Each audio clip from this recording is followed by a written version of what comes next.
Coming up in today's show, we've got lots of hands-on previews and a little bit of news about Resident Evil. What's good, everybody, and welcome to another episode of the What's Good Games podcast, your source for video game news, commentary, analysis, and funny stuff every Friday. I'm one of your hosts, Andrea and Britt, joined by Miss Christine Steimer. Oh, hello. And Miss Brittany Brabacher. Let me get some phlegm going on. Nailed it. I couldn't fulfill that one. You got me.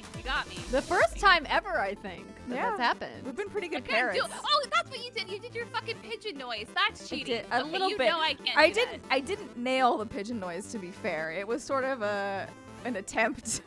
It didn't quite like work. the choking crow. Like, okay, that's like you growling and it making. Okay. No, that's fine, no, it's fine. it's not as intense as the growl. You playing dirty. Welcome to the show, everybody. This is where we talk about video games and not just guttural throat noises. Whoa. We're happy that you are here. Thank you to everybody for supporting the show. We are back at patreon.com/whatsgoodgames. If you canceled your pledge and you want to come back and support us and take advantage of some of those amazing rewards, like an ad-free version of the podcast, patreon.com/whatsgoodgames is the place to do it. Brittany, you want to give us a little update on what's happening with our billing snafu? I wish I knew, Andrea, but yes, I would love to. So, friends, we've been talking about it on the show for the past few weeks. So, due to an error on Patreon's end, we are on the struggle bus when it comes to getting some August pledges refunded. About half of you were refunded, which means half of you were not. And we are very fortunate to have a large number of patrons. And so it's kind of a snafu going in through the back data in the spreadsheets to try to figure out who needs a refund and who doesn't. So what we're going to have to do is, if you are a patron of ours at patreon.com/whatsgoodgames, we are going to need you to manually request your refund. I know it's not ideal, and I do apologize. So I'm going to be posting instructions on our Patreon feed, and I'm going to make it real easy for you. So easy that your grandma can do it.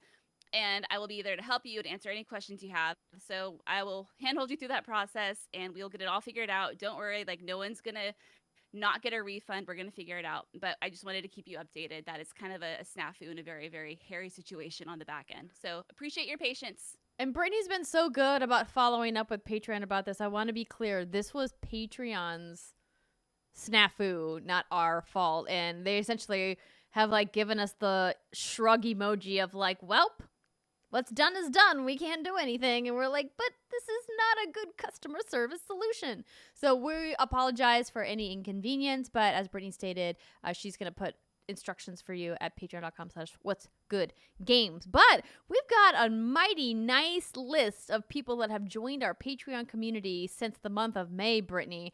I feel like we almost got to read these like we read our shout outs every month. There's so many names. What do you think? Let's do it. We're a little rusty, but we can do it. Okay, you start, then Steimer goes, and then I'll go third. Nicholas Stegman. Peter Charland. Mirabella. David Heineck. Nathaniel Edison. Michael Jaffrey. Bill Rosas. Marina 818. Josh Liebert. Christian Duenas. C. Stewart 926. Highgrove.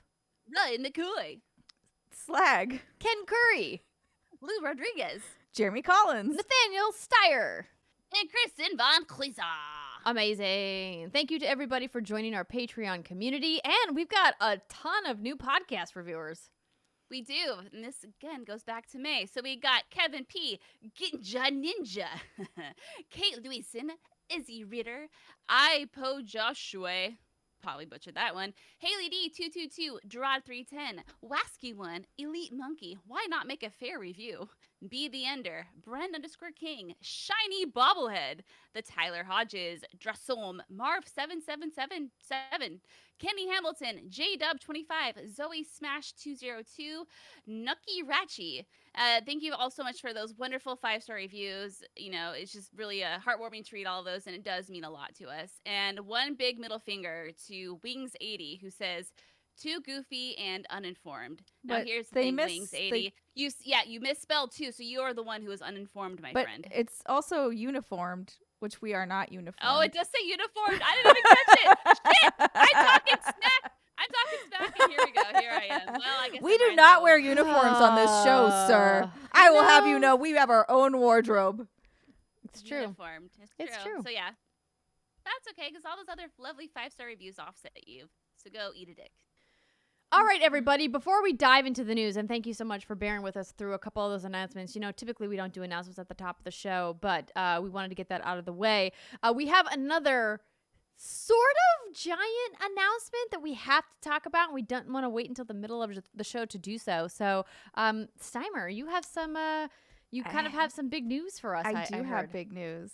I can't wait for the amount of people. You're not pregnant. I was about to say, I can't wait for the amount of people who in that 10 seconds we just had, we're like, oh my God, she's pregnant. No. I am not pregnant. So I don't really talk about my job here on the show because it's not relevant to the show, but now it is kind of relevant to this show.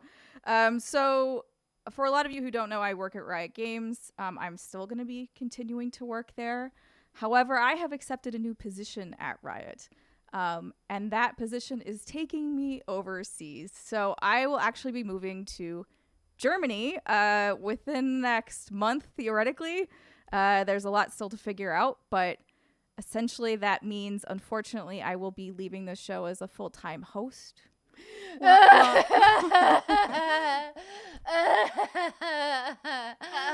Yes. Okay, now that I'm done crying about it, listen, Brittany and I could not be more thrilled for you on your new adventure, and congratulations on an exciting new opportunity. We obviously are slightly devastated that you're leaving the show, but I would love to hear from you about like how excited you are or what you're feeling, and kind of like what kind of things you're feeling about moving to a different country. Yeah, I mean, so a lot of you probably don't know because again, I keep my personal stuff fairly under wraps these days, but I've really been wanting to move abroad for quite some time, and this was an opportunity that came up, and when it did, I was like, this is sort of a once-in-a-lifetime thing, and I would not get this kind of opportunity really anywhere else at this point in time in my career, so I could not be more thrilled. It's really a dream job. I am both very excited and very terrified of messing it up, and same thing goes for moving to Germany. I don't speak German right now. I'm taking lessons. I'm listening to, the fun part about it is I've been listening to all of my old TV shows with German dubbing. Ooh. So I've been rewatching Gilmore Girls. I feel like I have an excuse to watch that again. I just watch it in German now, which is both a really good idea and a really bad idea because the whole premise of that show is they talk really fast. And so it's just a lot of German coming at you when you don't speak it. But, so I'm doing things like that, which is really fun and interesting. And, I finally get to really go for it because I studied abroad in college, but that was a really long time ago at this point. And it was only 3-ish months. So now I really get to make a proper go of being an expat, and I could not be more thrilled. I am just so, like Andrea said, thrilled for you. And we've had some time to talk about this, to live with our feelings, Andrea and I have. And I know for a lot of people, this is going to come across as like a really big shock. And folks are understandably going to be sad to see you go because you're such an amazing part of this show. And, you're our Steimer. But the message I would convey to folks who are listening is sure, be sad. But Steimer has worked her ass off for this. And I don't know if I've ever seen you work so hard towards a goal before. And I've known you for many years. And I know this is something you've wanted for a really long time. So be sad, but also just trust me, you should be so fucking happy for her. She deserves this. She's going to fucking rock it. And this is just a really, really, really good thing for her. So obviously, I'm sad that you're not going to be on the show anymore, but I almost can't be too sad because I'm just so, so happy for you. Just wanted to get that out there. Yes. I love you, Brittany. It's the most bittersweet. That word is something that I think people use, but maybe don't use to the truest sense. And this feels like a truly bittersweet moment of we're both so excited for this new opportunity and this new chapter in your life to go explore this new world. Literally, it's a whole different place with a different country and different language and everything.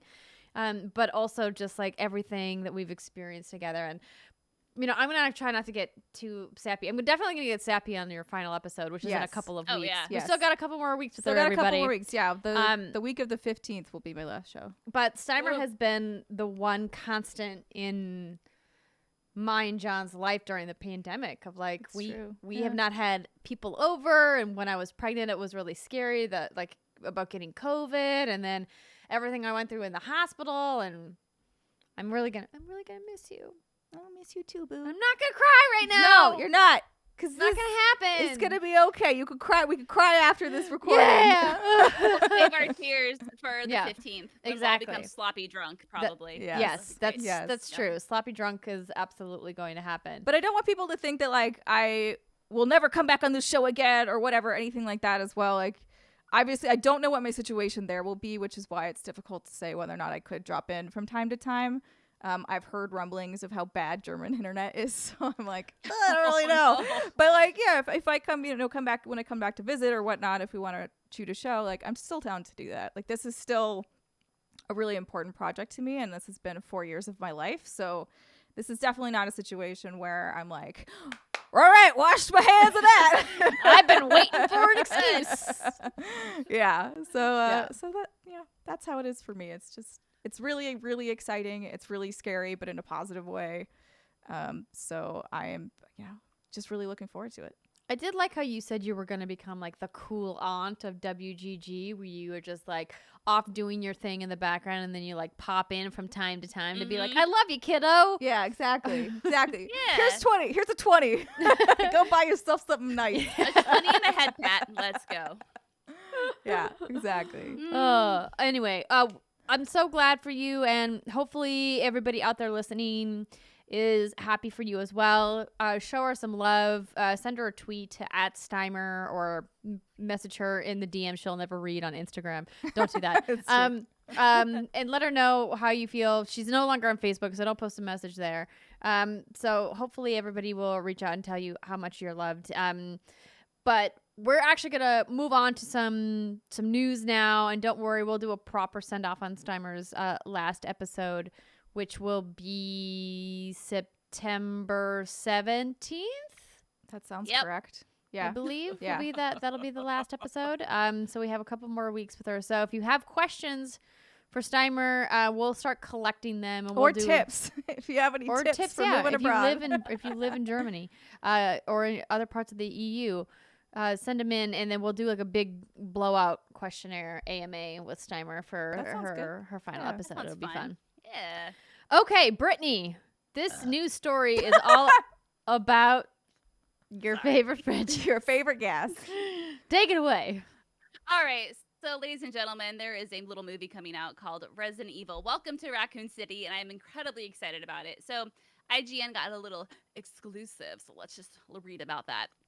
So IGN has your exclusive first look at Resident Evil Welcome to Raccoon City, which Screen Gems bills not as a reboot or remake of their feature film franchise, but rather as the origin story of the original Capcom games. The upcoming film, written and directed by, okay, ladies, is it Johan? Like, how do you say that name? I would believe it's Johans Well, see there, that's why I asked. or Johannes. Johannes Roberts, 47 Meters Down, The Strangers, Pray at Night is based on the first two Resident Evil games. The movie chronicles how Raccoon City went from being a city of industry to a dying Midwestern town that's become ground zero for the T-virus outbreak. Oh, I love this so much. I love it when zombie, whatever it is, novels, movies, TV shows, etc. They start from before the outbreak, and then they slowly explain what happened. We don't really have a lot of info on that Resident Evil, so I'm gonna be curious to know like how they handle that. Anywho, so we have 3 photos, and I don't know if you ladies have seen them yet, but I'm gonna do my best to describe them in case you're listening to the show. So the first exclusive image from the film reveals the first look at Kea Scodelario as Claire Redfield and Ava. I'm gonna put all these names. Yvonne Jogia as Leon S. Kennedy. You'll notice Leon is wearing his police uniform in keeping with what his job was at the time of the Raccoon City incident. So if you look at the first image, again, it's Leon and Claire, and I'm going to get real nerdy with this. I think Leon's character looks great. I think the costume looks fine. Some people think it looks a little like homemade, but I think that looks great. Claire's outfit looks really good as well. She's rocking the red leather. She has the black pants. She has the boots on. The problem I have with Claire is that her hair is not in a ponytail. And I know that's a trivial thing, but I feel like if you're paying that much attention to the movie, it's like you only ever see Claire, or to the games, you only ever see Claire in a ponytail. But I Not digress. only that, Not it a is huge- much more practical. It is much more practical. Like, you know, and her hair's kind of curly at the end. I'm like, baby girl, when did you get time She to do did that? not. Yeah, she did not have time for this. No. There we go. And the interesting thing, too, if you look at Leon's character, the way he's being remade in this movie, if you will, is he's not the action hero that we know him as in the Resident Evil games. He's more of like, obviously he's still a rookie. It's his first day here, but apparently he's way out of his league, and he's incredibly hungover during this movie, which I think is like kind of funny because I'm trying to imagine a boy Leon drinking, and all I can imagine him with is like, I don't know, a pina colada or some shit. So the fact that Pina he's colada, hungover, that would be. You'd have to drink a lot of those to get really drunk. maybe he's a little soft boy. I feel like Maybe Leon, that's true. I guess that's true. He could have a hasn't low seen alcohol enough shit. tolerance. He hasn't seen enough shit yet to really like down in the whiskeys like yours truly. Okay, anyway, I digress. The next screenshot is, okay, this one's pretty interesting because if you look from left to right, you have Albert Wesker, Richard Aiken, Jill Valentine, and Chris Redfield. Now, Chris Redfield looks perfect. He has Look at those the same, biceps. Like, green vest. That's what I'm saying. Look at those biceps. Look at that stars emblem on the sleeve. Like, nailed it. Jill, I don't know why they didn't give her little hat. I don't know why they didn't give her shoulder pads, but like, okay, not the biggest deal in the world. Richard Aiken on the far left, I love that they kept him in yellow. That's a character that's kind of short-lived. And then you got big bad boy Albert Wesker there on the left. He doesn't have his sunglasses on, but again, like, whatever. I'm just being a picky fan. But I love, if you look at the background, the Spencer estate. You can see the creepy candles, you can see the door, and they really nailed the aesthetic of this, so much to the point where they have actual art that's from the game displayed on the set. So, hey, good for all of you. I am just so fucking excited. The next photo, and this is the final one, this is Lisa Trevor, played in the film by Marina Mazeppa. In the games, Lisa's a teenage daughter, of the architect of the Spencer. So this is... What is this nonsense? That is a face she's cut off of someone.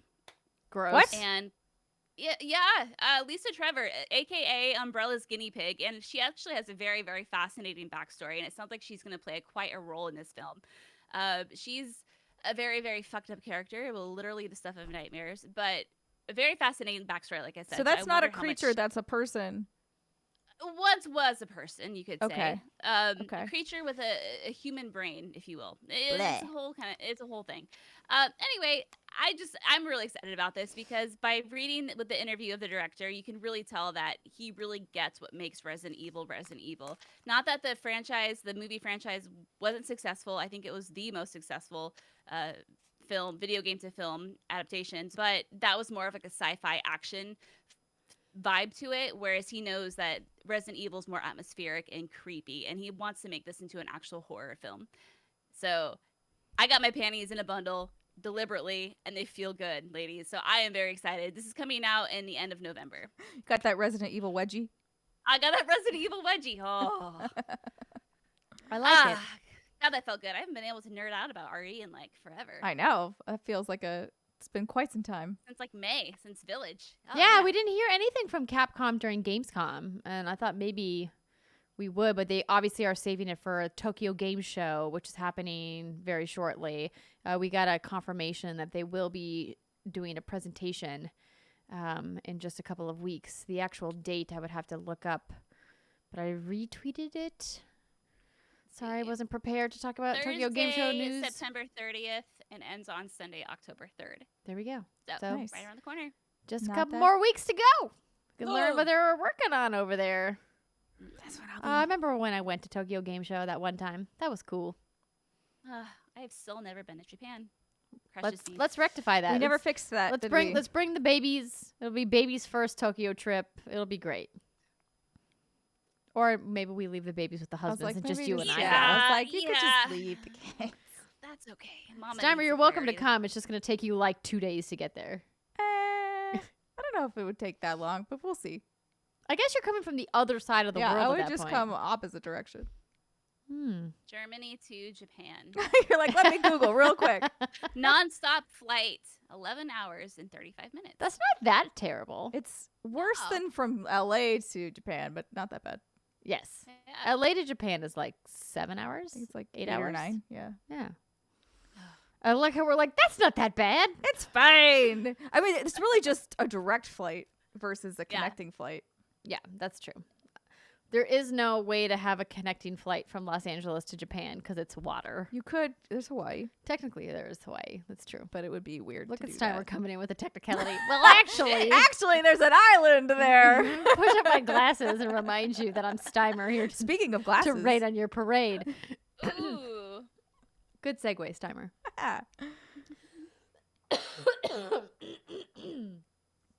Pardon me. Do you need me to pat you on the back? No, Okay. please don't. You need to be burped. No. What I need is another glass of wine, but I can't Oh. ask my husband to bring it like I normally would Why? because he's monitoring a small Oh. child. But she might be laying down. I'll just see if he's. I mean, if you want to text, This you is- can. I'm not going to do it, honey. Girl, I need to love get you if this you're to the listening. A fridge in the studio. I mean, for I this have very my little reason. Xbox fridge. I just need to. It doesn't fit a bottle of wine, sadly. Wah, wah. Also, I have weird boxes in the back. Don't look at my trash, everybody. I've got trash back there. It's not trash, actually. It's gifts. It's gifts I gotta send out to somebody out there. You. Maybe you will be the one who wins the thing back here. Okay. Oh, an empty box. Are you Solid Snake? Oh my god. It's actually, what is that? That's I love you, Brittany. That was me. Here we go. That was I love great. you too, Simon. Okay. You know this. This episode of What's Good Games is brought to you by Felix Gray. Do you suffer from sore, tired, itchy, watery eyes? Do you get headaches or migraines? Do you have difficulty concentrating or trouble getting to sleep? Well, it's possible that you could be suffering from too much blue light exposure. Take back the fight against blue light with the blue light glasses that started it all, Felix Gray. 5 years ago, Felix Gray realized that our eyes weren't meant to look at screens all day and designed glasses to make daily screen time more comfortable and the workday more productive. Now, more than ever, Americans are spending more time on computers, phones, tablets, gaming, and so many other sources of blue light. But Felix Gray lenses filter 15 times more blue light, and that blue light can make screen time tough on your eyes and disruptive to sleep. You can get their stylish frames like the Roblings that Steimer is wearing. I'm still so These jealous were that you got the limited pink edition ones. pink, sorry. Ugh, gosh, so jealous. They're so cute. They are cute. Or the clear ones that I normally wear as prescription or non-prescription, wherever you want, whatever is your flavor. You can check them out at felixgrayglasses.com/games. They offer classic frame styles made from acetate and hand finish for a durable, lightweight, and really comfortable finish. And they're just a really nice pair of glasses. Amen. Say that again, Steimer. I said amen. Amen, indeed. If you can feel your screen time, or if you're not sure if blue light glasses are right for you, well then, Spoiler alert, they are. Oh. Spoiler alert, just gonna say. It's true. My eyes feel infinitely better all of the time when I wear them. What more endorsement do you need, everybody? Right there. Start with the best in blue light. Try Felix Gray. With their 30-day money-back guarantee, there's nothing to lose but eye strain. Get yourself a pair of glasses made for the 21st century and designed for modern, hardworking eyes like Steimer's. You have nothing to lose except maybe the eye strain. Go to felixgrayglasses.com/games for the best blue light glasses on the market. That's FELIXGRAY glasses.com/games for free shipping, free returns, free exchanges. FelixGrayGlasses.com/games. Ladies and gentlemen, we've decided that we could keep talking about some of the lesser news stories of the week, but instead we have a plethora of hands-on time with video games that we would like to devote the rest of the episode to. So we're just going to go ahead and jump into what we've been playing. I see here that Steimer and I have played a couple things. Brittany and I have played a couple things. And then I played a couple indie games. So where should we start, ladies? I would say we should start with Far Cry 6 because that embargo just lifted this week. I feel like that's kind of what everyone's talking about right now. That sounds lovely. So the folks at Ubisoft invited us to come to see a behind closed door presentation and to get some extensive hands-on time with a build of Far Cry 6. So thank you to Ubisoft for extending that invite and having us. Brittany, what did you think about your time with this upcoming game? So when it comes to Far Cry, the first Far Cry that I ever played from start to finish was Far Cry 5, and then Far Cry New Dawn, I believe is what it was called. I played a little bit of Primal, but it just kind of loses me. And in fact, all Ubisoft games kind of lose me because the maps are just huge. And yeah, there's a plethora of stuff. Yeah, but the thing with Far Cry 6 that I'm really excited about, and I mean, this happened a little bit in Far Cry 5, is the opening always gets me. I think the narrative in the beginning usually hits really hard, and then I'm really, really invested in the story. And then along the way, what happens, you just kind of get sidetracked in like these over-the-top missions and like this huge world, and you just kind of lose the steam when it comes to that. So I was worried when I was going to be playing Far Cry 6 in this demo, because the demo, gosh, was so many hours. I don't remember. It was like 5 hours. I only probably got about 2.5 hours because I warned Ubisoft ahead of time and said, yo, I have a 3-month-old. Babies. Yeah, La babies. bebe. So they were super gracious and understanding. So my poor demoist, I had to leave him just like by himself so many times. Anyway, but what I'll say is like I stuck to the narrative for the most of my playthrough, and I had a really great time with it. It's much more interesting than me, the setting of Danny and in the island, rather than the religious nut jobs in Far Cry 5. And I find that I'm more drawn to games that have culture to them, and I feel like Far Cry 6 has far more culture in it than any of the other Far Cry games I've ever played. So I just like experiencing that and, you know, stepping into the shoes of someone who isn't like me. And granted, like, I don't know how that's going to continue throughout the entire game. I don't know if I'm going to get distracted by, you know, what do we do? Setting marijuana plants on fire, or was it tobacco plants? Yeah, it was, you know, something. I don't remember. Yeah, it must have been marijuana. Yeah. You know, using these over-the-top weapons. Like, I don't know if the narrative's really going to, like, you know, stick that landing. And it's hard to say with the few hours I spent with it. But I'm definitely excited to, you know, play more of it. And if nothing else, I know it's going to be a really fun co-op game to play with Jason, because the Far Cry 5 and New Dawn definitely were. And you don't have a lot of open world games like that, like Far Cry, that do offer the co-op gameplay. So like overall, like I'm feeling like, hey, I know I'm going to have a good time with this no matter what, but I'm just really curious to know how the narrative is going to stick throughout the rest of the game. What about like, so narrative aside, did it sort of feel like your traditional Far Cry? Like, Yeah. are they I mean, it doing did to anything me. different, or is this fairly much like we're really leaning on the story to make an impact and have this feel differentiated from past Far Cries? I think Andrew would be better suited to answer that because you've played more Far Cry, but for me, it felt very similar outside of narrative. Yeah, I definitely here. I'm trying to pull up some B-roll. That's what I've been doing in the background here. Producing at work. Yeah, exactly. So thank you to Ubisoft for sending this. I captured some of my gameplay and they sent it over, and I was having trouble getting it downloaded. But I have played quite a few of the Far Cries. I definitely think that this feels like it feels like a Far Cry game, but I think they also are doing some things a little bit differently. And so I'm just going to kind of show you guys some B-roll in the background here while we're chatting. So if you're watching at youtube.com/whatsgoodgames, you can see some of the stock B-roll that Ubisoft provided for me while I see if I can pull up my specific gameplay. They're going through some customization options now. But the thing I think that's really different about this game, not from a gameplay perspective, from a narrative perspective, is that you actually feel like you have like a named protagonist, right? So you have Danny Rojas, which I cannot stop thinking about Ted Lasso when I hear Danny Rojas. And it was interesting because we interviewed the narrative director on the weekly for the opening night live for Twitch Gaming. And he was like, we made Danny Rojas years before Ted Lasso came out. We had Danny Rojas first. And I think it's hilarious that somehow this other giant media property, this TV show on Apple Plus, if you guys haven't watched Ted Lasso, it's a joy. It's a lovely comfort food, like Brittany says, your chicken soup for your soul. If you haven't watched it, it's wonderful.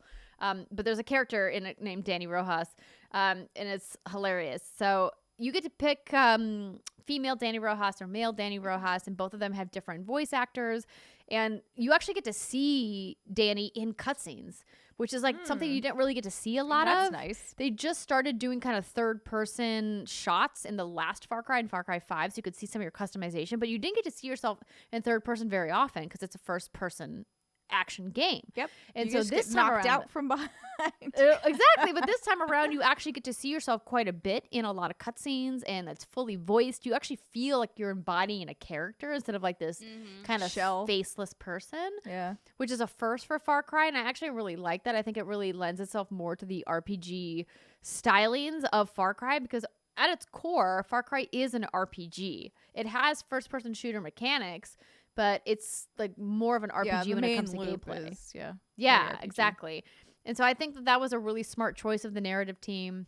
I think working with someone like Giancarlo Esposito as your, your main character is obviously Ooh, it's pretty. great. The game It's looked pretty. wonderful. So this footage, if you're watching it, was captured on an Xbox Series S, I believe. And Far Cry to me has always looked great. I thought that my time playing the game, it looked great. Any kind of connection issues aside that we had, but the gameplay itself looks really good. And the island is beautiful. The scenery is great. We've been in this kind of island lush landscape in Far Cry before, but it looks better than it ever has. I always praise Ubisoft's art teams. I think that they do really great world building, and a lot of fantastic art direction and production design goes into the worlds that they build in their games.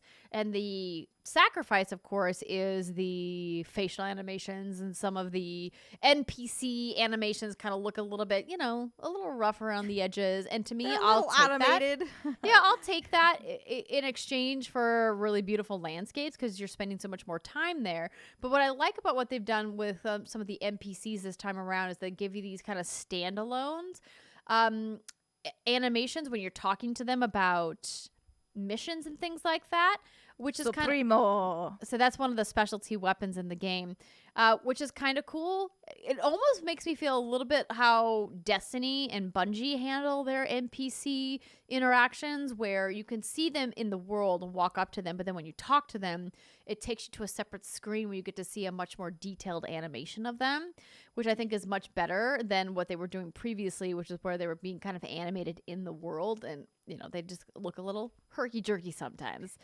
That never bothered me, but it clearly bothers other people out there on the internet. But what I really like about this setting is that what they're trying to do with Far Cry 6 is that they're really trying to create a world that feels like this dictator is humanized to the point where they're like, he's trying to do what he thinks is best for his people, but in reality, like, they're trying to give you like, what would it like to be a fly on the wall in the room with someone who doesn't realize that they're like a fascist dictator, right? Yeah. Like, what does that look like, and what kind of personality does this person have? What kind of things do they say? How do they interact with people? Because he's trying to create this paradise, this paradiso for his son to take over. And they have this drug, the Viviro, which is supposed to be this like anti-cancer drug. And they make it on the island, and that's like their claim to fame as to how they get money and how they have these imports. And he's just trying to keep pumping it out, but it gets really dark. So we know that the Far Cry series has very mature themes, very violent. All of their protagonists have been, really insane and intense. And I think that, They're protagonists or they're antagonists? Okay, you're right.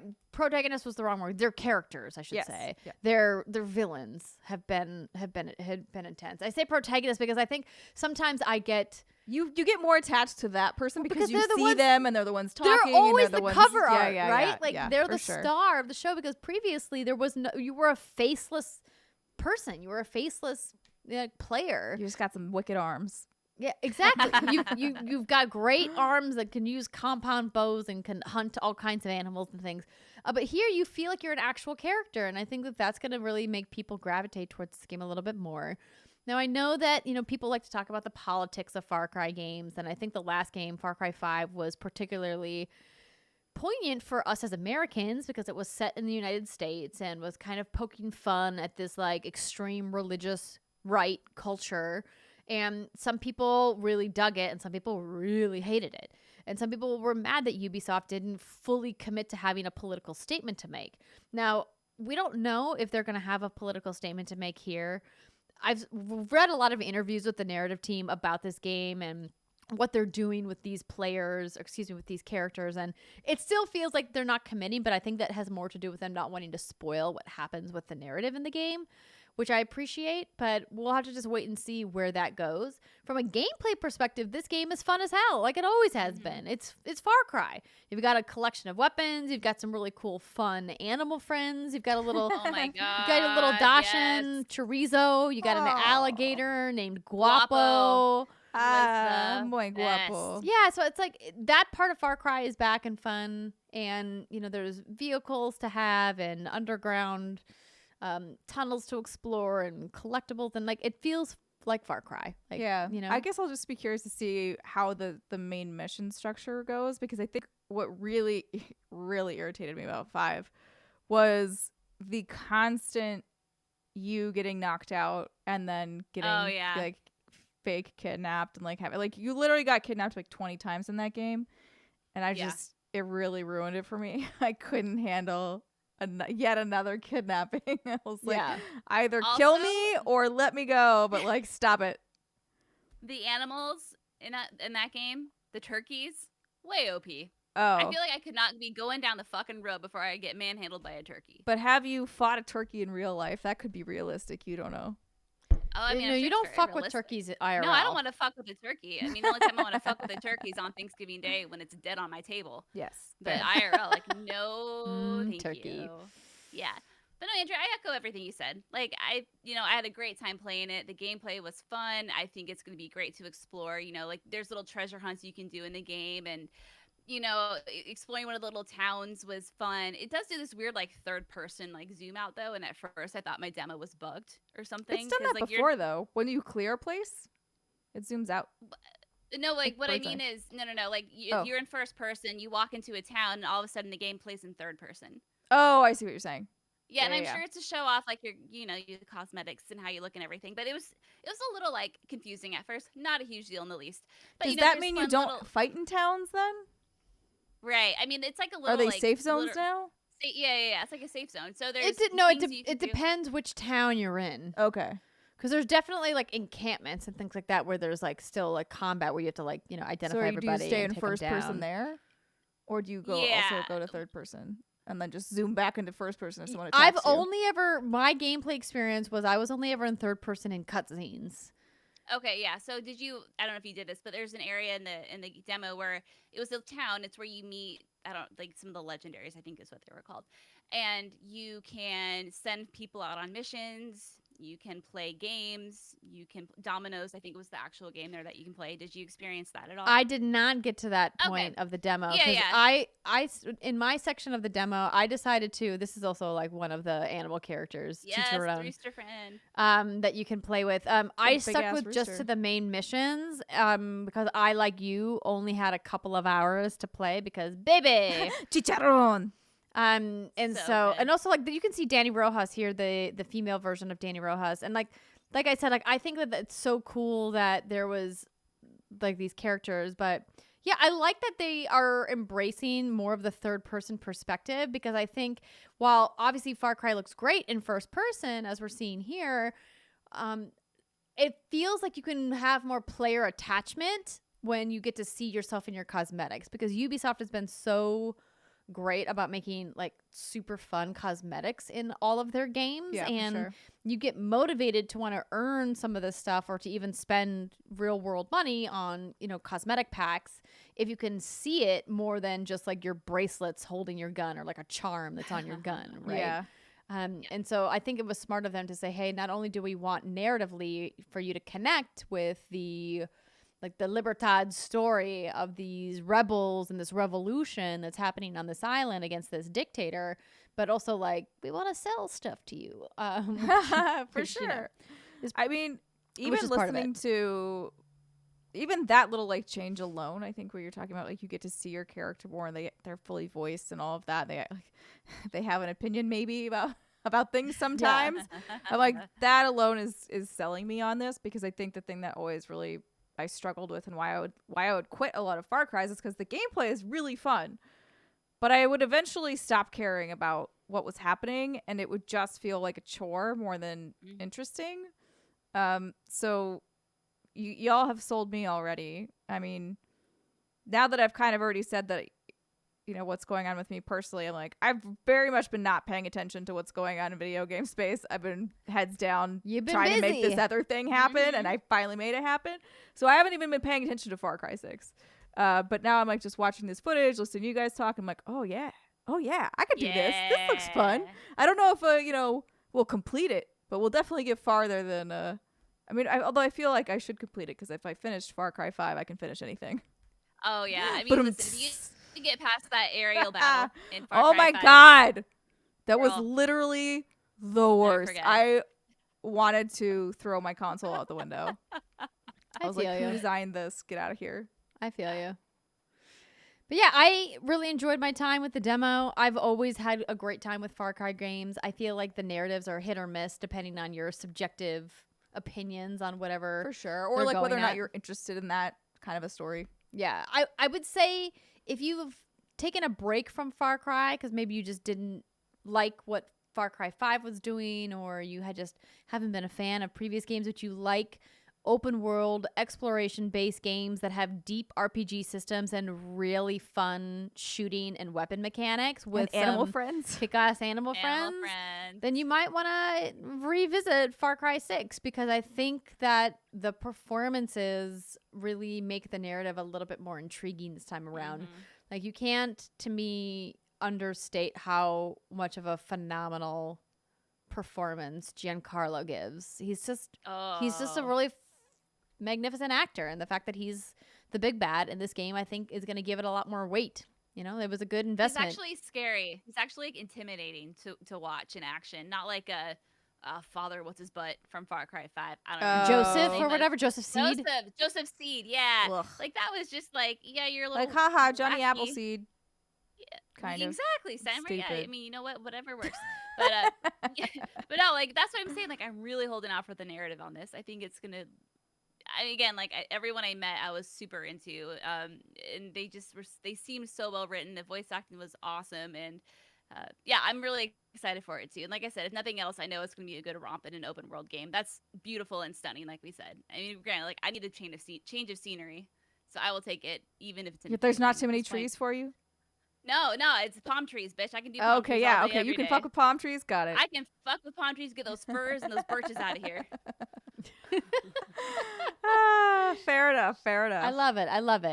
Yeah, that's Far Cry. We could go deep into what you guys saw there briefly, some of the mod system that they're adding this time around, and some of the more creative crafting that they're doing. But I think that if you like open world RPGs, like experience the crafting for yourself. Give everybody the rundown. Does this game have a release date?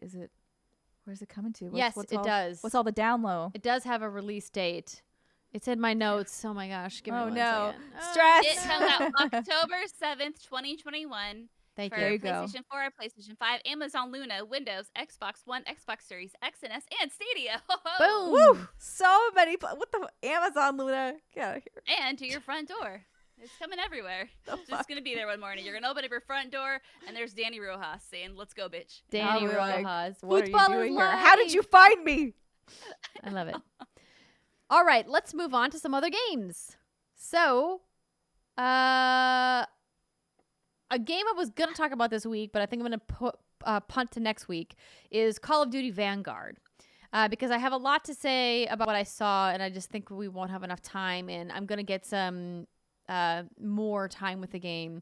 And so I'll have more to say about Call of Duty, but I want to give a shout out to our former founder of What's Good Games, Alexa Ray Correa, for her work on the narrative team there at Sledgehammer Games, her along with friend of the show, Belinda Garcia, and a bunch of other wonderful people. Congratulations to all of them on their big reveal. I'm excited to hear more about the game, and I'm just really proud of her for working on such a big project. And from everything I heard from her, she loves the team at Sledgehammer and says that it's one of the best writing teams she's ever worked on. It's over 50% women, which I think is phenomenal to get some representation, and that she said that their leadership is really great. And even though I know a lot of people have a lot of things to say about Activision at large and all of the business that Activision Blizzard is going through, she reiterated to me that the team at Sledgehammer has been nothing but wonderful to work with. So just wanted to say that. Congratulations to her.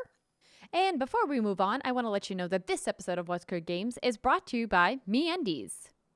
It's fall, y'all, and it's time to replace your water intake with pumpkin spice lattes and go out of your way to step on a crunchy leaf because the coziest time of year is here. Find your comfort in undies, loungewear, and more with MeUndies. You know we love MeUndies here at What's Good Games. We've been working with them for a couple of years now, and I just love all of their loungewear, and their new Feel Free line is the best. Now, because MeUndies believes that comfort is more than what's touching your skin, it's about feeling comfortable in your skin. You know, we're big fans of the onesies. Perfect timing for onesies as it gets nice and cool here in the fall. But imagine the softest thing you've ever felt. Now imagine that same thing, but on your butt. You're now thinking about MeUndies, everybody. They're designed by the country's top softness scientists to be the softest thing you've ever worn, period. From undies to loungewear, their fabrics are breathable, light, and almost irresponsibly cozy. I mean, really, you might not be able to stop lounging on the couch. You've been warned, everybody. Available in sizes extra small through 4XL in a variety of classic colors and iconic prints, MeUndies will have your back and your butt all fall long. MeUndies has a great offer for What's Good Games listeners. For any first-time purchasers, you're going to get 15% off and free shipping. MeUndies also has their problem-free philosophy. If you're not satisfied with any products for any reason, they'll refund you or exchange it. No caveats, no questions. To get 15% off your first order of the coziest clothes around, free shipping, and a 100% satisfaction guarantee, go to MeUndies.com/WGG. That's MeUndies.com/WGG so they know that What's Good Games sent you. And with that, Steimer, Yeah. you and I have both been playing Ghost of Tsushima, the director's cut. I think you I've been need to playing talk that. about Brittany and not me. No? That's Brittany that's been playing Oh, that. I lied. You're still playing Psychonauts. I've just been playing Aw. Psychonauts too and very much still enjoying my time. So you I guys got real excited. But like, thought you yeah, also no, did. y'all tell me about Ghost of Tsushima and what the director's cut is like. Oh, well, Ghost Brittany, of would you like to Tsushima start? Legends. Yeah. So, I said goose. The God. Ghost of Tsushima. The Ghost of Tsushima. It's like a titled goose game, but with the title now. Yeah, I mean, obviously. Oh my god, like, the it goose looks- with a samurai sword. Exactly. Brilliant. Ship it. I love Ghost of Tsushima. It was one of my favorite games. It still is one of my favorite games. I just love it dearly. I think the game is just absolutely stunning, and I love the open world, the traversal, the exploration. Loved it all. So I was looking for a reason to hop back in, and with the director's cut, you get the Island of Iki, I think is how you say it, expansion. And essentially what happens is, don't worry, no spoilers here, there is rumors of a new Mongol invasion on this island, and you as Jin Sakai go over there to figure out what's going on and to fuck shit up. And you get over there, you find out there's a new group of baddies led by this figure called the Eagle who poisons Jin and makes him hallucinate and kind of come to terms with like his inner dialogue and his past. And so what's been really fascinating about this expansion is you get a much deeper dive into his history and his relationship with his father and his mother and kind of the demons that he's wrestling with internally that don't really get expanded upon in the quote base game. I'm just honestly working on clearing out the entire island, so I haven't done too many narrative missions. But God, I've missed playing this game so much. There's some different things you can do this time around. There's still like the bamboo shrines, but now there's cat shrines and deer shrines. Yeah, and what you do is you find them, and it's on the map, and then he busts out his flute, and you have to play these little tunes, and then the animal friends like slowly get closer to you as you nail that melody, and then you can like pet them and feed them, and it's really cute. Did we talk about the fact that there's cats? Cat She shrines? said cat shrines. So yeah. Yes.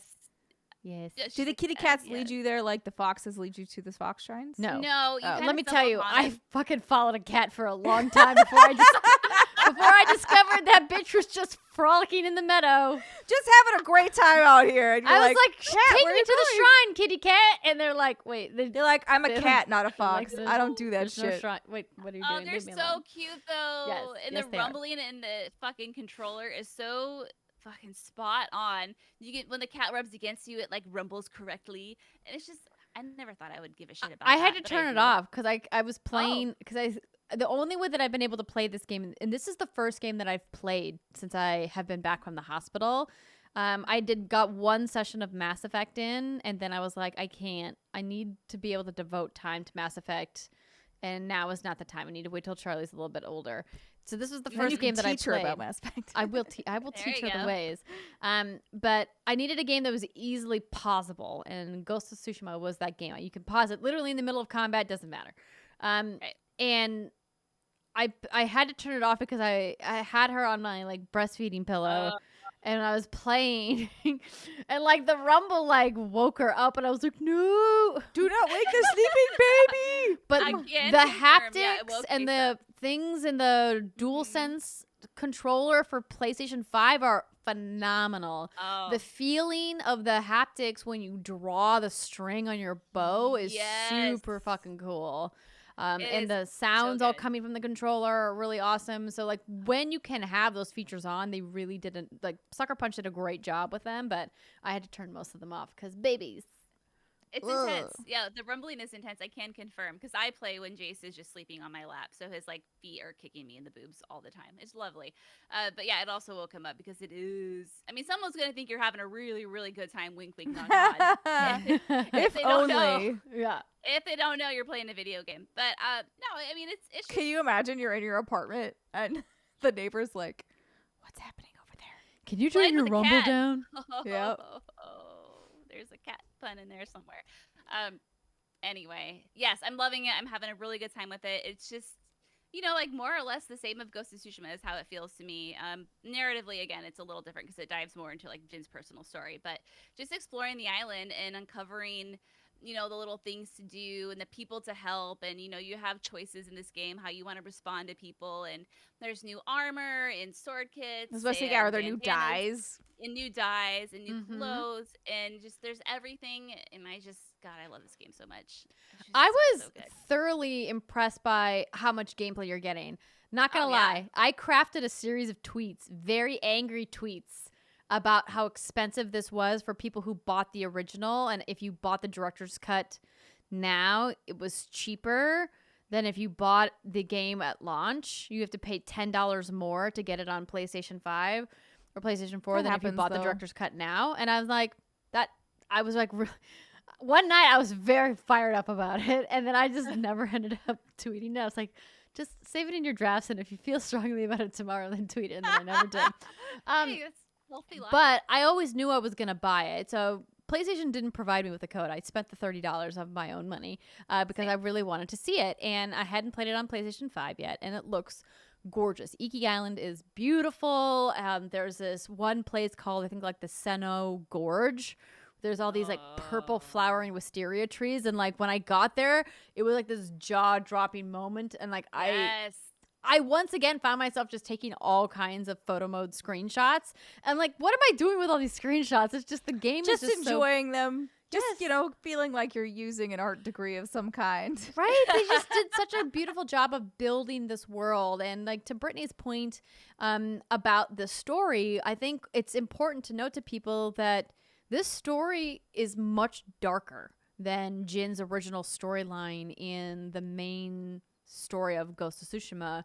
This particular arc has you flashing back to points and has these hallucinations taking Jin to some really like kind of dark places. And there's been a couple moments where I've like avoided some of these main story beats because they were just too dark. And I was like, I just want to explore the world and I want to pet the cats. I want to see my little animal friends and, you know, have some fun combat moments and not have to deal with some of these like really dark moments. Because I mean, like there's some really gruesome deaths that you see in Ghost of Tsushima, and you come across these bodies all the time that are either like impaled or they're hanging from trees. Like that's how I feel. I mean, the original also had that a lot, where you're like, I'm enjoying my time, and look at me running through the countryside, and oh my god, that field is full of dead bodies on spikes. Yeah. Holy shit!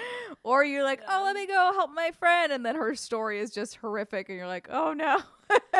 I'm so sorry any of this happened to you. What's going on? Yeah, and it really takes you to a bad place, but I think the thing that I admit, the one like down thing, the one kind of bummer about my time so far with this expansion, because so far it's been pretty good, has been once again me getting so angry that I had to take my flute out and keep playing it to make the weather go away because they have this weird morality system tied to the weather in the game that punishes you for being an assassin in a game that is supposed to be about becoming an assassin. It's literally called Ghost of Tsushima, and then you become the ghost, and when you use your ghost powers, the game's like, I'm mad at you. I'm gonna rain on your parade, fucking literally. Really? I never knew that was a thing. Wait, what? Yeah, that's why it's always thunderstorming and raining if you are full ghost and you don't use the samurai way where you like choose a standoff and you face the enemies and all of the... Yeah, it's a morality system that Sucker Punch built into the game, and the more down the ghost skill tree you go and the more ghost powers you use, the darker and stormier the weather in the world becomes. And I hate it. I can't believe I never knew that. Huh. Okay, I'm trying to think, like, has my game been sunny or has it been rainy? I feel like it's been a little bit of both. Yeah, it gets sunny after you hit major story beats or after if you clear a shrine, it'll be sunny. And like it's not stormy all the time, but like you'll notice that like there's storms a lot more of the time if you're like full ghost and not embracing samurai. And I'm like, the game is literally about becoming the ghost and using all these cool powers. The ghost powers are way more fun. The ghost powers are great. I mean, like, that's the whole point of the game. Way more fun. Just gonna say. I don't know. I tried playing, like, Samurai for a little bit, and I was like, this is just boring. I mean, the combat system in Ghost of Tsushima is wonderful. I love it. And I love, like, the katana and all the abilities. I want to throw bombs at people. And the parry and all that, right? Like, but I hate that I don't get to enjoy this beautiful world because you're, quote, punishing me for becoming the ghost when I'm supposed to be some samurai. And I had to like, if you play the specific song on your flute, it clears the weather instantly. It's like the ocarina. Right. Yeah. So yes, Steimer, it is. I haven't even played that game, but I know that's how that works.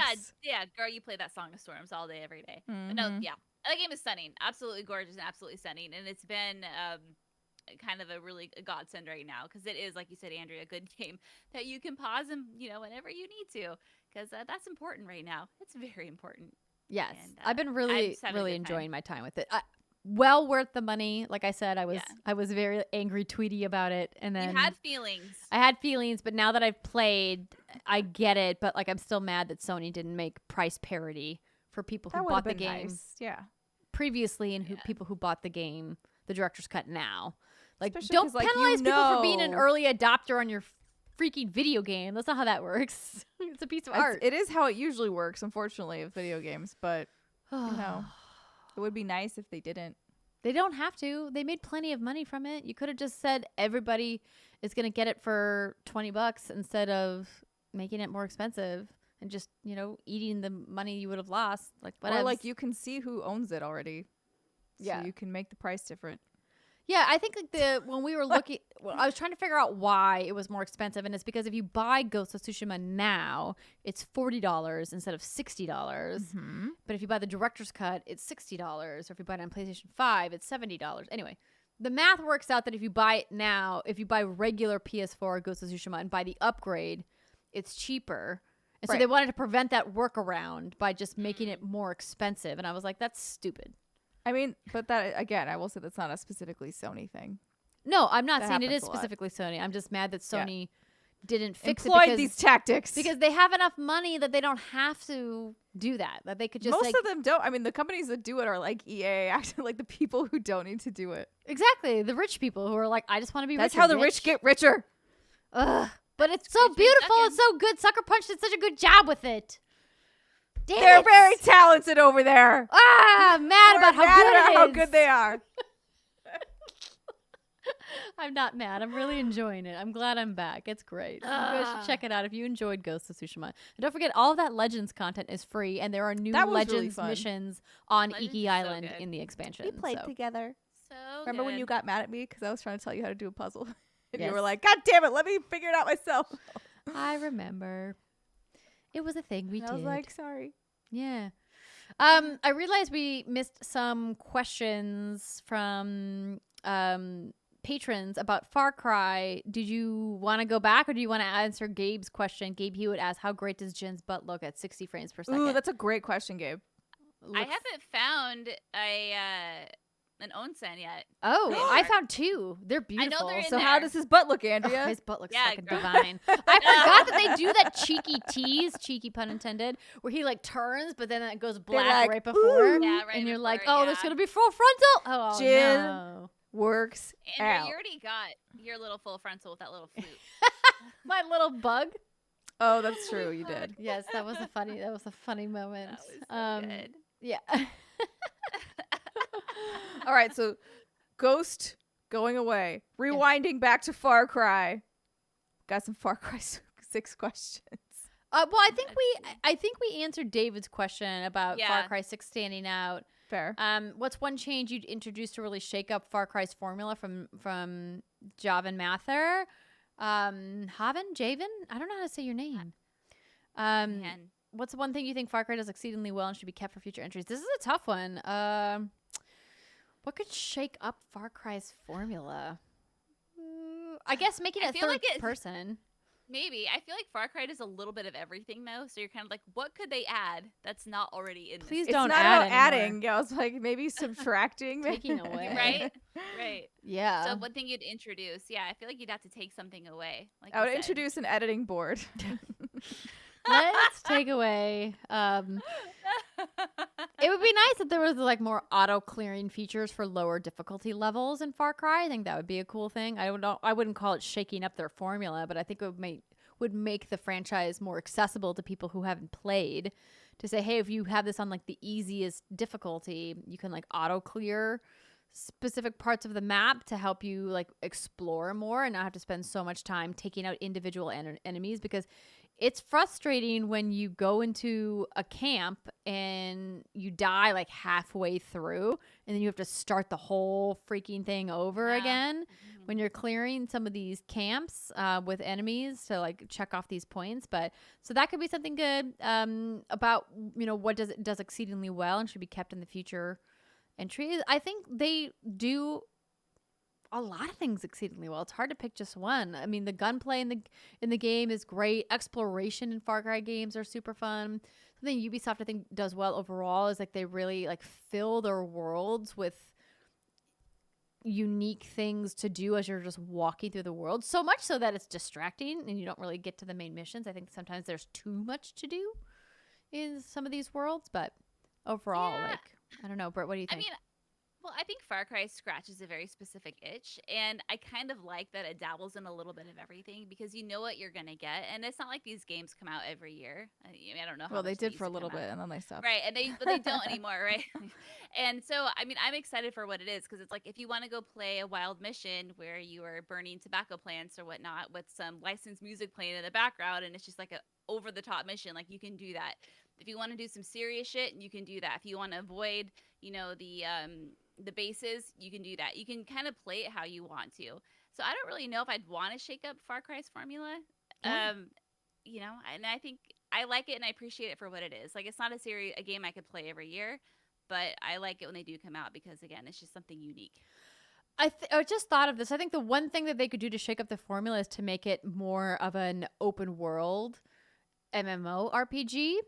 And not like where they're persistently adding content, but if you could do some of these missions with more than just one person, because Far Cry's have been co-op for a long time. But if there was like a world Like where squad. you could have a full squad and run around in these worlds and explore, I think that would be a huge shakeup to their formula. That would be fun. And something that Ubisoft doesn't really do in any of their games. They don't have like a lot of like massively multiplayer games. I mean, they have, their battle royale now and they have obviously multiplayer games like Rainbow Six, but Division. they don't have like a big MMORPG. It's not That their could be brand. fun. I had like raids and shit. Yeah, that would be enemy cool. bases. Yeah. I mean, the fun part about Far Cry with that would be unlike like the Division and some of their other properties, like there's a bit of wackiness to Far Cry, like with the animals and like with some of the guns or with some of the customizations that you can kind of play with to make it feel a little bit more fantasy or fantastical, like Right. but without going, maybe too far in the other direction. Yeah, I feel you. I guess the Division is like the one game where like there's like instances where you see other people, but I mean, like bigger. I'm thinking It's that, more. and it's also yeah. Yeah. The Division is very like serious. Yes. Serious Well, I mean, business. it's like it's all based on like real world Tom Clancy shit, Yes, right? exactly. That's why I'm like, Far Cry would be way more fun if you basically built something kind of like that, but Yeah. threw Far Cry in there. Like Destiny, but Far Cry. yeah, Destiny, but make it Far Cry. Yes, exactly. If Far Cry and Destiny had a baby, it'd be Andrea's perfect game. Oh wow. Let's go. All of the animal companions from every game would be in there. You could recruit them. Yes. Just like a squad of people and animals rolling up to take out some camps. That'd be really fun. So good. I have a bunch of indie games that I played at Gamescom last week. I'm gonna just like very briefly kind of skim over them. So I mean, you need to talk about the first one because the title alone is very Yes. intriguing, which is You Suck at Parking. Which I feel like is it could be a very therapeutic game depending on. Are you what just it is. parallel parking in this game? Or do you get to beat people up who suck at parking? oh no, neither. In Oh, fact, ooh, okay. it's a game. It's a fail over and over game. Okay. So we first saw You Suck at Parking at one of the showcases earlier this summer. I don't know if it was Xbox, maybe. We thought it was at E3. So before I get into that game and some of the other games I played, I want to just let you guys know that I played these games as part of the Indie Arena booth at Gamescom. We had a What's Good Games booth at the Indie Arena booth last year, Gamescom 2020. They invited me to come back to do a disability showcase and an accessibility showcase. Or excuse me, not a disability showcase. A diversity showcase and accessibility showcase. Rihanna Manuel, friend of the show, former co-host of ours, joined me for the diversity showcase. And Steve Spahn, also friend of the show, joined me for the accessibility showcase. And congratulations to Steve and Able Gamers for reaching their $1 million fundraising goal. Amazing.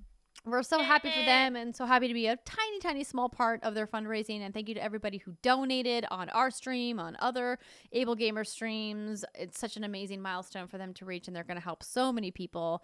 I'm very excited for them. If you guys want to watch the VODs of these streams and check out us playing them together, you can go to twitch.tv/Indie Arena Booth and check out the VODs there from Friday or Thursday and Friday.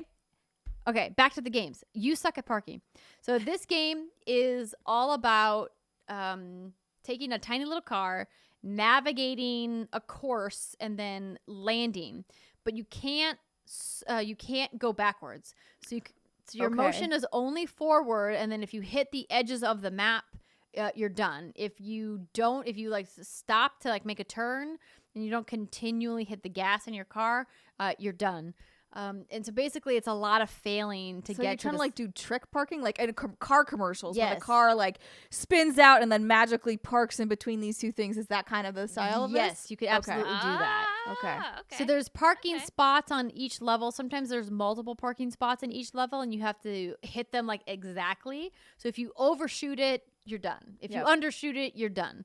And so it's all about like learning the timing and the kind of the specialty moves you need to do, because the maps get crazier and crazier as you go along. So you have to do like fancy jumps, and there's ramps, and there's like teleport machines and What was the jumps and all kinds of kind stuff. of motorcycle game that's sort of like this? It was like a 2D.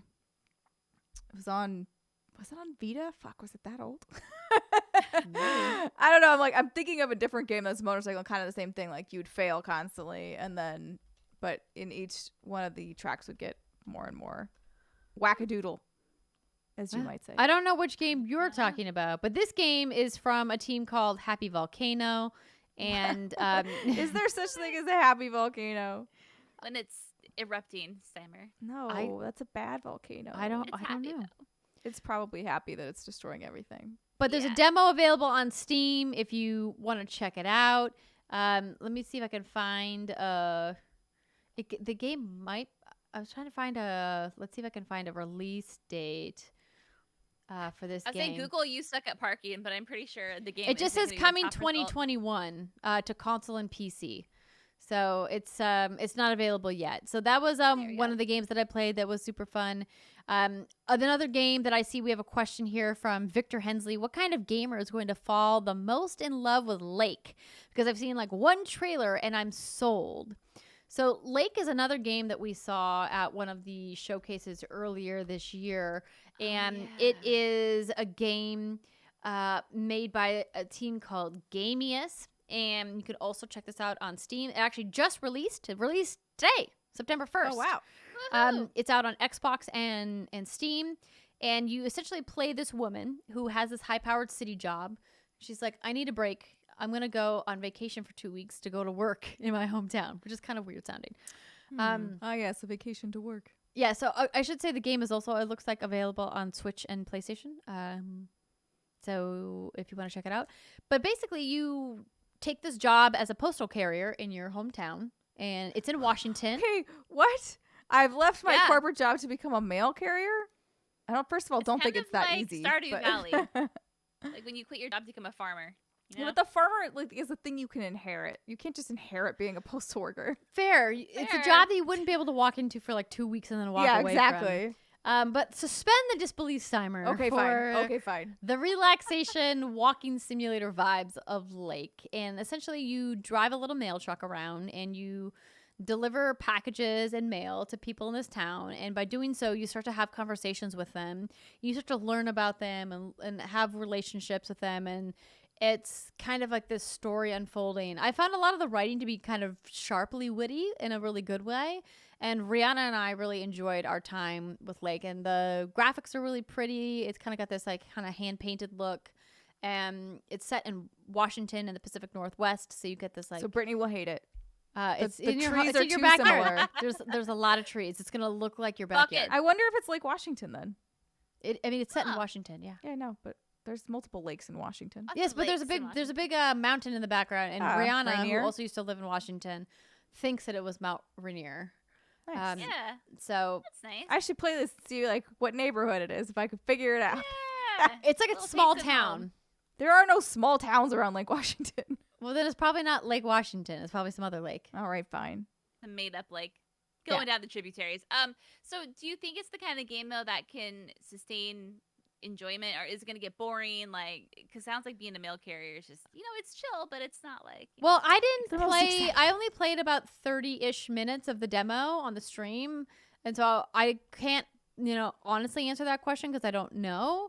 I look forward to playing all of this game and seeing kind of like what happens with the story, but it was really chill. It was like a relaxing vibe, which is what I was looking for, and so. I'm like, that sounds great. That's what you want from a walking simulator, right? Like you don't want something like super intense. So I mean, unless you want to play Layers of Fear.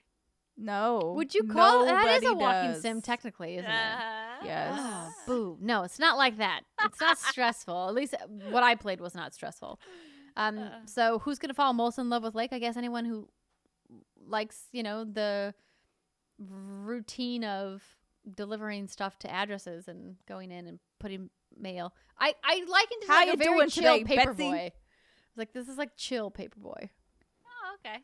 But like with some story, because in Paperboy you don't really get to talk to anybody. No, you're at 6 a.m. throwing shit. Right now. They're all asleep. They don't know what Paperboy is. Yeah, that's okay. Look it up, friends. Look it up. Don't know what Paperboy. Back in our day. Those were two of probably my. Wait, you mean what a Paperboy is, or is there a game or a medium that I'm not realizing? There's a game called Paperboy. Okay. Wait. Yeah. Hold on. Do you not know what Paperboy is? No, I wasn't sure if you meant you don't know what a Paperboy is, which I obviously know, or what Paperboy is, and I don't know what Paperboy is. Is this the same as the song it's that not I as didn't bad know, as Thunderstruck? I don't. I knew who AC/DC don't was. know. I just didn't know the song. I don't know how to process the fact that you don't know about the Nintendo Entertainment System classic Paperboy. I had like 4 games for my NES. This is. Paperboy, yeah. I feel like Paperboy I was need. not I feel one like of I them. need to like educate Steimer on Paperboy. How do I play Paperboy? Do I have to get like a ROM? Like, is that what? I don't know. Happen? Maybe it's on the internet somewhere. We'll figure it out. Maybe Nintendo would update their Nintendo Switch Online Just store for me. someday. Just for you. me. Yeah, you Paperboy should look game. at it, Cyber. It's just a chill. It's a very chill game. You're Oh the my Paperboy. You gosh. throw papers. It got a 5 out of 5. It's so good. It's such a good game. Okay, I feel like we need to do like a playthrough. Like we can need to figure do like out a how to do stream this. Yeah. with Paperboy. Okay, I'm gonna figure it out. Essentially, Paperboy Steimer is here. I'll show you some gameplay. Is basically you just draw. You are literally a paperboy, Okay. and then you just have to chuck newspapers into people's mailboxes. But there's increasing like obstacles as you go along. Like there's like rabid dogs that will chase you. Oh no. Skateboarders, Yeah. like that you get in your way. Yeah. Yeah. Non-customers. And like there's you don't want to throw a paper into like the wrong house because then you get 'Cause, penalized yeah, for that that. would be bad. But yeah, like you basically I pulled up some God. gameplay where you just basically chuck the newspaper into there. You have to get it into the mailbox. What is though. that? Is that what is That's like a rogue like lawn cutter. I don't know. I can't remember. a rogue lawnmower?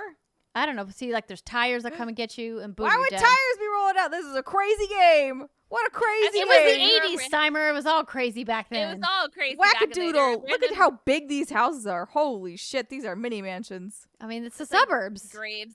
It's a whole thing. It's a whole thing back in the day. Amazing. Thank you for educating me.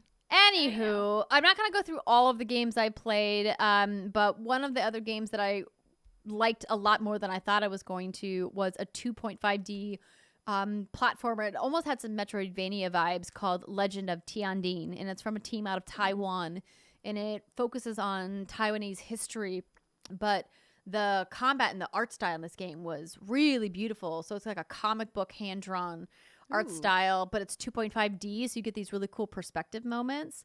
Oh. And there's the exploration in the game is really cool, and I would just kind of ditch my toes into the combat of all the different things you can do. So you essentially play this like Robin Hood character that is trying to liberate these people in this town in Taiwan from these kind of like evil overlords and robbing the rich to feed the poor kind of a storyline. And it was really cool. Creative Computer Corporation and Graphics. Creative Computer Graphics and Corporation, I think is the name of the development team who's making this. But it surprised me because normally games like this, I kind of shy away from these 2.5D games because Metroidvania has never been my cup of tea. But I really enjoyed my time with it. Legend of Tianding, if you are interested in checking it out.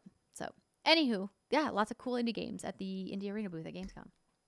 Nice. Yay, indies. Yeah, indies. Woo. I played more video games in the last 2 weeks than I did in the previous, 6 months. It I was feels gonna like. say, You girl, had some how shit do going on. Yeah. Yeah.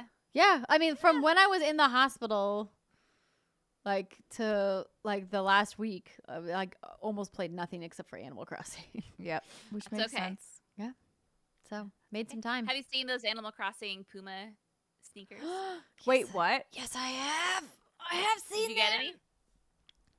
I I kind think of like that's them. I think that's a no. I don't think she got That's a them. no. Yeah, I No, think she got no, I missed Oh. the drop. Oh. It's one of those things. It's like you see them and you're like, this is cool. And I'm not gonna set an alarm to compete yeah. with everybody on the internet. And I'm definitely not gonna pay hundreds of dollars in the aftermarket No, to get no. them. Yeah. So Fair enough. It's fair. I Fair, can't deal fair, with drop culture. I'm just gonna say it. I know it's all the rage and all these brands are It's doing it. stressful. I don't like is it. stressful. Mm-mm. I just want to buy the thing when I feel like I see it on the internet. I'm like, nice. I'm going to Yeah. spend my money on this. And then I'm like, no, I'm not. Nope. No, I'm Like the Halo controller and the console that sold out in freaking Oh, yeah. seconds. Yeah. Nope. not. No, nice. Nope. Not into drop None of culture. that. None of that, Like, please. congratulations if you get the thing. I get the real cool moment It's you have when basically you're the like one that gets the real-time thing. slot But machines. yeah, You're like, I got the thing. yeah, it's like winning the. It's literally like winning Huh. the lottery. Yeah, it's just pure luck. Yeah. Except you're losing money. That is the one. But yeah, you're getting a fair. thing. You're getting a That's- thing. It's that's an true. exchange of goods. Yeah, it's a trade. You give the monies to somebody, and You they give know. you the cool thing that nobody else has. I have monies. Would you like? I think the reason why I'm really upset with drop culture is because there's so many people gaming the system with bots that it makes it really Oh. frustrating. If it was truly about a legit lottery, I would feel less bad for not getting it. But it's so hard to compete against Robots? people who are using AI, Yeah. Yeah, that's fair. Yeah. and then they sell it for twice the price, triple the price, whatever in the aftermarket, and it's it feels bad, man. Indeed. Kind of like the consoles. Yeah, exactly. Exactly. Feels Very bad. much like the console. Anywho, that's all I have to say Yeah. about video games for this week. I feel like I've been talking a lot. That's okay. You have played a lot of great things, and Yeah. I'm proud of you. Thanks. You did it. Thanks, friends. Crush Eventually, it. I'm going to talk about Destiny because I've I saw updated you it. play a little bit. I logged in, visited my vault in the tower, did a couple missions. The season of the Lost is on. Lots of cool stuff happening, but that week is not yet. I'm not ready. So, for now, Not yet. I believe we will say adieu and thank you for watching or listening to this episode of What's Good Games. As Brittany mentioned at the top of the show, those 5-star reviews on podcast platforms really do help us out. So if you guys have a couple minutes of your time and you want to head on over to your favorite podcast platform and leave us a review, it would greatly help us out now that we are back on the money with the show every Friday. We love you guys. Have a great weekend. We'll see you next week. Bye.